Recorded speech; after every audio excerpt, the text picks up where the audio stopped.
I knew something had shifted the moment my daughter-in-law set the casserole dish on the table and didn't look at me once. It wasn't the food. It was the way she did it. The quick placement, the turned shoulder, the way she called out to my son from the hallway before she'd even sat down, like I wasn't there. Like I was a lamp that had been moved to an inconvenient corner and everyone had agreed, without saying so, to stop noticing it. My name is Vera. I am 68 years old. I was born in Hamilton, Ontario, and I have lived most of my life in a small city where everyone knows your street, if not your name. I spent 31 years as a school administrator. I raised 2 children, my son, whom I will call by his relationship to me, and my daughter who lives out west in Kelowna and calls me every Sunday without fail. I was married for 27 years to a man named Patrick, who died of a heart attack on a Tuesday morning in February, 7 years ago, while shoveling the driveway. I still can't look at a snow shovel without feeling something close to rage at the universe. After Patrick died, I did what I always did. I kept going. I paid the mortgage on the house we'd shared on Dunmore Crescent. I kept the garden. I went back to work the following September because sitting in that house in silence was something I hadn't learned how to do yet. My son was 34 at the time. He lived 2 hours away in Mississauga with his wife, a woman he'd met at a corporate conference and married within 18 months. She was polished, precise, and had a way of making compliments sound like assessments. The first time she came to my house for Christmas dinner, she looked at my living room and said, "It's very cozy in here," in the tone someone might use to describe a waiting room. I told myself I was being too sensitive. Grief does that. It makes you read things into nothing. But over the years, the nothing added up. It started small. Visits that were rescheduled more often than they happened. Phone calls where I could hear her in the background, not saying anything, just present enough that my son's answers became shorter. Holiday plans that were made around her family's schedule. Her parents in Oakville always seemed to take priority, and I would find out in late November that they wouldn't be coming for Christmas this year. They were going to her sister's place, but maybe they'd stop by for a few hours on Boxing Day. I said that was fine. I meant it mostly. What I didn't say was that I had already bought the turkey. 3 years ago, my son called me on a Sunday evening. His voice had the particular careful quality it gets when he's about to ask for something he knows is uncomfortable. He and his wife were having cash flow problems. Nothing serious, he said, just timing. Their mortgage renewal had come at a bad time. The variable rate had jumped, and they'd stretched themselves on some renovations they'd started before the rates moved. Could I co-sign on a line of credit? Just temporarily, just to bridge the gap. I asked how much. $40,000. I sat down. I want you to understand something about that number and what it meant to me. Patrick and I had been careful people. We didn't take vacations we couldn't afford. We drove our cars until they stopped making sense to repair. I packed my lunch for 20 years. That house on Dunmore Crescent was paid off because we made extra payments whenever we could. $50 here, $200 there, Patrick writing the amounts in a little ledger he kept in his desk drawer. When he died, that house was mine outright, and the RRSP he'd been putting into since 1987 had become my income, my cushion, my reason I didn't have to be afraid. I co-signed. I told myself it was the right thing to do. He was my son. Family helps family. That's what Patrick would have done. What I didn't anticipate was that it would not be the last ask. Over the following 2 years, the requests came in different shapes. Could I cover the property tax installment? Just this quarter? They'd pay me back in the spring. Could I add my name to their car insurance to bring the premium down? Could I lend them $3,000 for a plumbing situation that turned out, when I pressed for details, to be a bathroom renovation they'd decided to do in addition to the kitchen they'd already done? Could I I kept a small notebook, not because I thought I'd collect the money. I knew somewhere I didn't say out loud that I wouldn't, but because writing it down made it feel less like it was disappearing into air. The table by last October was a little over $62,000. My daughter, when I finally told her, went quiet for a long moment. "Mom," she said, "does he know you're keeping track?" "No." "Does she?" "Definitely not." Another silence. "Then why haven't you said anything?" I didn't have a good answer for that. The real answer, the one I only admitted to myself much later, was that I had been afraid. Afraid that if I said stop, they would stop coming, and some part of me, the part that still set 2 extra places at the table out of habit at Christmas before remembering, preferred being needed to being honest. The text message, while I rose in breath, the weekend of Thanksgiving. They had come to my house, Dunmore Crescent, the house where my son grew up, or he had his first birthday and his last Christmas before university, and every awkward teenage year in between. I had cooked for 3 days. Turkey, stuffing made from scratch, with sage and celery from my garden, roasted squash, mashed potatoes, cranberry sauce I'd made in September and put in the freezer, green beans with toasted almonds because my son had once, years ago, said those were his favorite. His wife had dietary preferences that changed regularly. This month she was avoiding gluten. I had baked a separate loaf of bread for her. I had found a gluten-free stuffing recipe and made a small dish of it so she'd have an option. She didn't touch either. What she did instead was take most of the roasted squash, which happened to be the thing I'd been most looking forward to myself, the last of the butternut from the garden, roasted with maple syrup and a little thyme the way Patrick used to love. And when I went to serve myself, there was a spoonful left in the dish. I took it without saying anything. I sat at my own table, in my own dining room, with the good plates I'd gotten out and the candles I'd lit, and I ate what was left. My son was talking about a project at work. His wife was on her phone for part of the meal, then put it down and began talking over him about something she'd seen on Instagram about a wellness retreat in Collingwood. They were thinking of going in January. It sounded expensive. I didn't ask who was paying for it. After dinner, while I was in the kitchen wrapping leftovers, my daughter-in-law came and stood in the doorway. "Vera," she said. She had a way of saying my name that made it sound like she was correcting a file. "I wanted to mention, I noticed you have the CAA membership, the family plan. We've been using it for roadside, but ours actually expired last March and we've just been on yours. Anyway, we were thinking it might be worth adding a travel component for the Collingwood trip. I can just forward you the upgrade options if that's easier." I looked at her. She looked back at me pleasantly, as though she had said something entirely reasonable. "I'll look into it," I said. She nodded and went back to the dining room. I stood at the sink with the water running and I thought, this is what it is. This is what it's been. Not a bad person necessarily. Not a villain. Just someone who had learned, very efficiently, that there was no cost to asking, that I was a resource that renewed itself quietly, that never ran dry, that never said no long enough to mean it.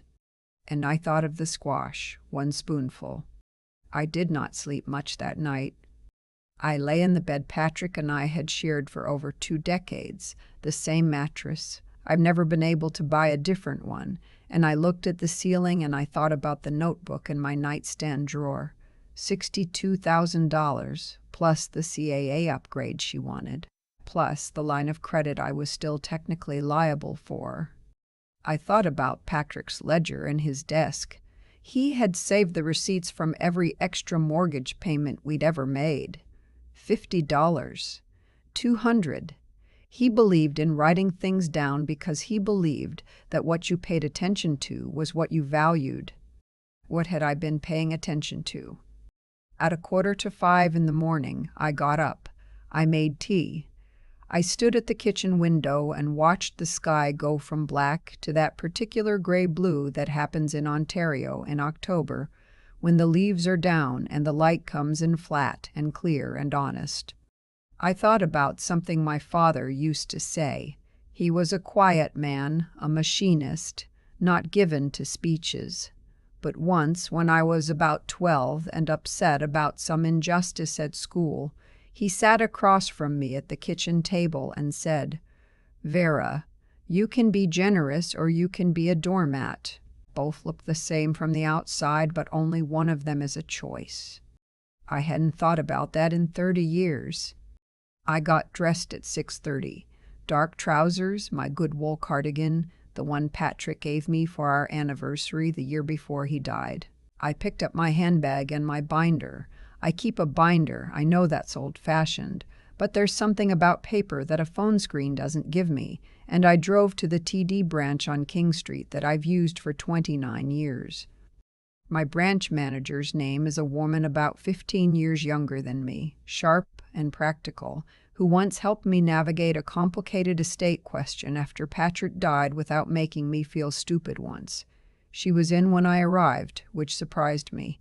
I hadn't called ahead. She looked up when I knocked on her open door and said, "Vera, come in. Is everything all right?" "Not entirely," I said, "but I'm working on it." I spent an hour and a half at that bank. I removed my name as a secondary account holder on the line of credit. The bank could not force an immediate recall. That would require legal action I wasn't prepared to pursue. But my liability for new charges ended that morning. I was informed of what I already suspected. They had been drawing on it regularly, not for emergencies, regularly. I canceled the family CAA plan and enrolled in a single membership in my own name. I reviewed the car insurance situation. My name was not on their policy. As it turned out, they had used my information in an inquiry, but never finalized anything. That one cost them nothing to fix, because there had been nothing to fix, which told me something about the difference between what she'd implied and what was true. I had the branch manager note all of this. I kept copies.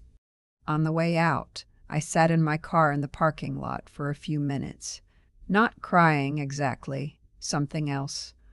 The feeling of having put down something very heavy that you'd been carrying for so long you'd stop noticing the weight.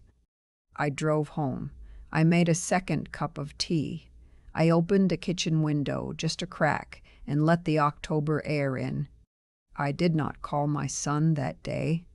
He called me on Thursday. His voice was careful again, but this time the careful had a different quality. Less asking, more bracing. "Mom, we got a notice about the line of credit." "Yes." "What happened?" I removed myself from it. A pause. Why? I had rehearsed a few versions of this conversation. The calm version, the detailed version where I produced the notebook figures, the version where I asked him what he thought $62,000 felt like from my side of it. What came out instead was quieter than any of those. Because I sat at my own Thanksgiving table and ate one spoonful of squash, I said, "And your wife asked me to upgrade a membership so the two of you could use it for a trip to Collingwood. And I realized I had taught you both that there was no limit to what I would absorb without saying anything. That's not your fault. That's mine. But I'm done teaching that lesson." The silence went on long enough that I checked to see if the call had dropped. "Mom," he said finally. His voice had changed. "I'm not angry," I said, which was almost true. "I'm not asking you to pay me back. I don't have any interest in making this into a war. I just need you to understand that the way things have been, it can't continue. And I needed to do something concrete so that you knew I meant it." He said he needed time to think. I told him that was fine. I meant it completely. My daughter called that Sunday, as she always does. I told her what I'd done. She was quiet for a moment, and then she said, "Mom, how do you feel?" I thought about it honestly. Like myself, I said. I feel like myself again. She came to visit the following weekend. She drove the 7 hours from Kelowna, flew to Calgary first, then rented a car because there was a seat sale. And she arrived on Friday evening with a bottle of Ontario wine and a bag of groceries. She made dinner. She wouldn't let me help, mostly.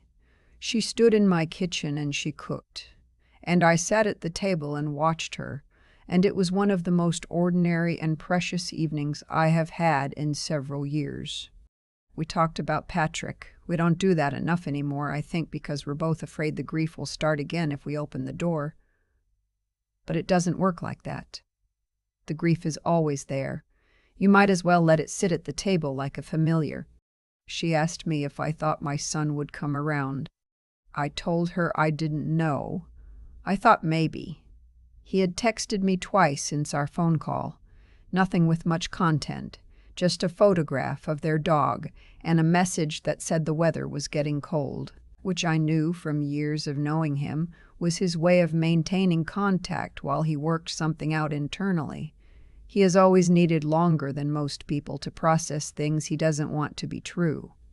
I did not reach out to my daughter-in-law. I had nothing to say to her that I trusted myself to say without bitterness, and bitterness was a road I wasn't interested in taking. About 6 weeks later, my son knocked on my door on a Saturday morning. He had driven alone. He stood on the porch in his winter coat, and he looked, honestly, like he hadn't been sleeping well. I let him in. I made coffee. He sat at the kitchen table, the same table where he'd done homework, where he'd told me he'd gotten into university, where we'd sat the morning Patrick died, and I'd called him, and he'd driven through a snowstorm to get here. And he put his hands around the mug, and he didn't look at me right away. "I've been going through things," he said. "Financial things. I pulled up everything." I waited.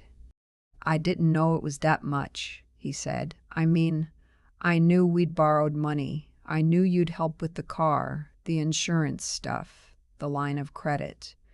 But I had never added it all up." 62,000, I said, not unkindly. He closed his eyes for a moment. "I'm sorry," he said. "I'm sorry I let it get to that. I'm sorry about Thanksgiving. I know I should have said something at the time. About the squash. About the squash. About the CAA thing. I heard her say that, and I didn't." "You didn't?" I agreed.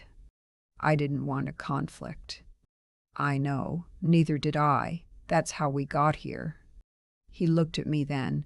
He has Patrick's eyes. That's something I can never quite get used to. "I don't know what's going to happen with things at home," he said carefully. "We're talking. There's some stuff I think I've been avoiding for a while." I didn't ask him to say more. That was between the two of them. What I did say was, "I love you." That isn't the thing in question.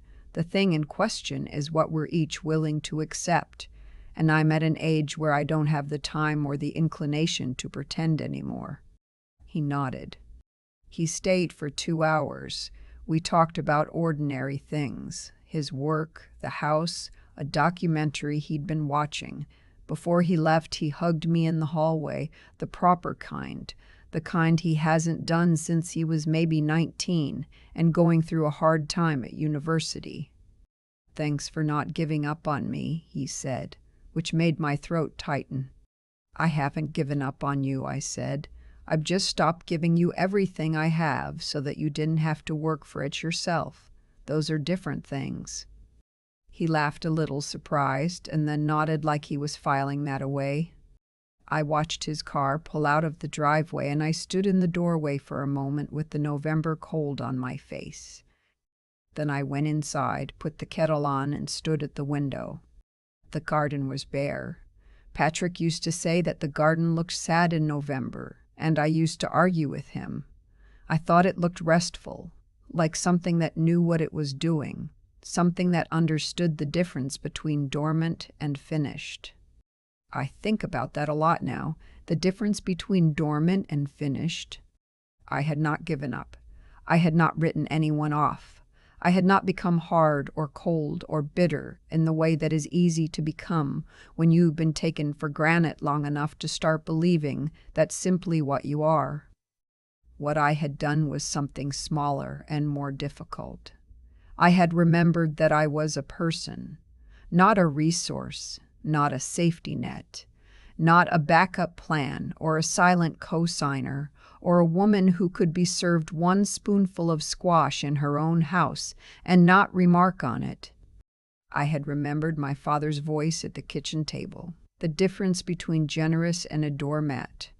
I had remembered Patrick's ledger, the careful handwriting, the belief that what you paid attention to was what you valued. I turned away from the window. I poured my tea. And for the first time in longer than I could easily name, I sat down at my own table and I was simply, quietly, entirely present in my own life. The text, Erste Monaste small thing, that is everything. I keep thinking about that one spoonful of squash. It sounds small when I say it out loud. It is small. That's the whole point. The text Thursday morning, while I've my rose never, the big dramatic moments. They're the accumulated weight of small ones. The quiet insults that you absorb so efficiently you start to mistake the absorbing for strength. I was not strong for those years. I want to be honest about that. What I was doing, writing numbers in a notebook and saying nothing, co-signing and lending and covering and still setting the table beautifully for people who had stopped seeing it, that wasn't generosity. My father knew the difference. Generous is a choice you make with your eyes open, from a place of genuine surplus, with no quiet hope that it will make someone love you more carefully. A doormat is something else. A doormat is what happens when the fear of being left alone becomes louder than the knowledge of your own worth. I had let that fear run things for a long time. What I did that October morning, the drive to King Street, the hour and a half at the bank, the careful undoing of what I had quietly allowed, that took something I hadn't fully exercised in years. It wasn't anger, though there was some of that. It was closer to clarity, the time that arrives at 4:45 in the morning when the sky is still dark and you're standing at your own kitchen window and you think, I know exactly what this is, and I know exactly what I have to do. There's a kind of intelligence that isn't about being clever. It's about being willing to see what's actually in front of you, even when seeing it requires admitting that you helped build it.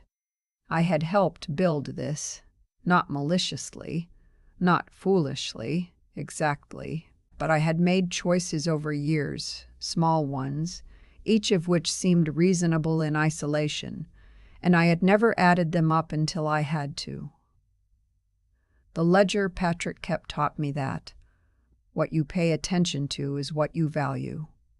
I had been paying attention to keeping the peace. I had valued that above my own account, financially, yes, but more than that.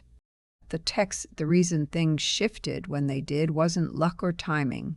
It was the direct result of what I finally chose to do.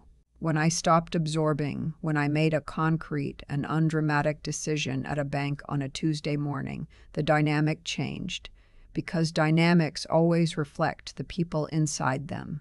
My son had no reason to examine himself while I kept making examination unnecessary. That's not blame. That's just how it works. We teach people what we'll accept. When I stopped accepting, he had to decide who he was going to be. He's still deciding. I'm watching with something that isn't quite patience and isn't quite hope. It's more like respect for the process. Growth is uncomfortable and slow, and usually happens without witnesses. I know that. I went through my own version of it that autumn. What I have now at 68, sitting at the table in this house that Patrick and I paid off together $50 at a time, is something I didn't have before. Not happiness exactly, though I am happy enough. It's more like being level, being present in my own life without the low-grade hum of resentment I'd stopped noticing because it had been there so long. It turns out that when you stop carrying something that was never yours to carry, you have room for things that actually are. That is not nothing. That is, I think, most of it.